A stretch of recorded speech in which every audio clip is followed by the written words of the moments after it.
যেদিকে যায় সেদিকে পানি। 10-15 বছর তাহলে খালি দেখলাম ড্রেনের কাজও করতে আছে, কিন্তু একটা ড্রেনের এখন পর্যন্ত ক্লিয়ার হয় নাই। আমাদের দুর্ভোগটা আমাদের মনে হয় আমাদের জীবন দশায় শেষ হবে না। 50 বছরও মানে মুক্তি পাবো নাকি সন্দিহান। আসলে খুবই ভোগান্তিতে আছি আমরা চট্টগ্রামের বাসীরা। দীর্ঘদিন যাবত এই জলাবদ্ধতা, এটার কোনো নিরসনই হচ্ছে না। প্রতি বছরে আমাদেরকে আশা দেওয়া হয় যে এই জলাবদ্ধতা নিরসন হবে। এখানে অনেক দীর্ঘদিন কাজ করা হচ্ছে, ড্রেনের পরিষ্কার করা হয়েছে, বিশাল একটা খাল খনন করা হয়েছে এখানে, তারপরেও এখানে জলাবদ্ধতা শেষ হচ্ছে না। আমাদের দুর্ভোগটা আমাদের মনে হয় আমাদের জীবন দশায় শেষ হবে না।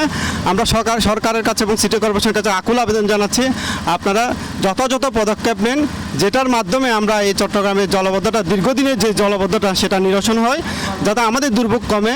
এখানে শুধু দুর্ভোগ কমছে তা না, এখানে মানুষ বিভিন্ন ধরনের অ্যাক্সিডেন্টে পড়ে, নালার মধ্যে পড়ে মারা যায়, আপনারা দেখছেন।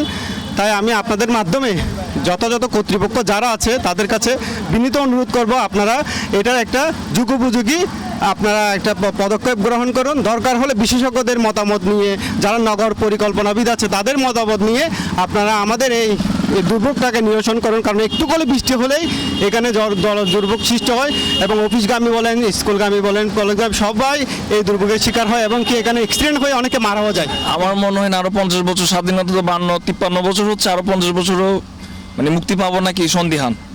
মনে হয় না যেভাবে দেশ আগাচ্ছে। অবভিয়াসলি যারা লিডে আছে, এটা এখন যে পার্টির মানুষ হোক, আমরা স্বস্তি চাই। এটা মানে দায়ভারটা নিবে কে, কোয়েশ্চেন করবে কে?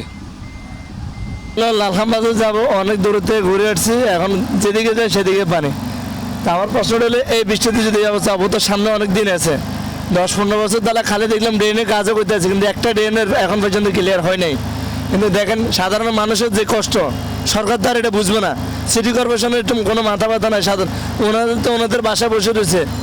এই যে আমরা মনে করেন মালিকরা জমা দিতে হয়, এখন পর্যন্ত কোনো জমার কোনো খবর নেই। মালিকের সন্ধ্যে জমা দিয়ে দেবে 1000 টাকা, একটা রোডও যাইতে পারি না, প্রত্যেকটা রোডে বেরিয়েছে পানি।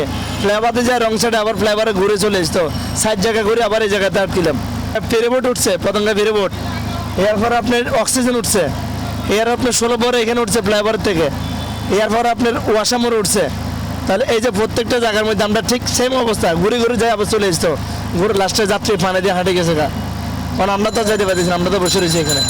এখন আপনি যে কোনো জায়গায় যান, যে কোনো রোডে যান, ঠিক সেম অবস্থা, মানে যাওয়ার মতো কোনো পরিস্থিতি নেই।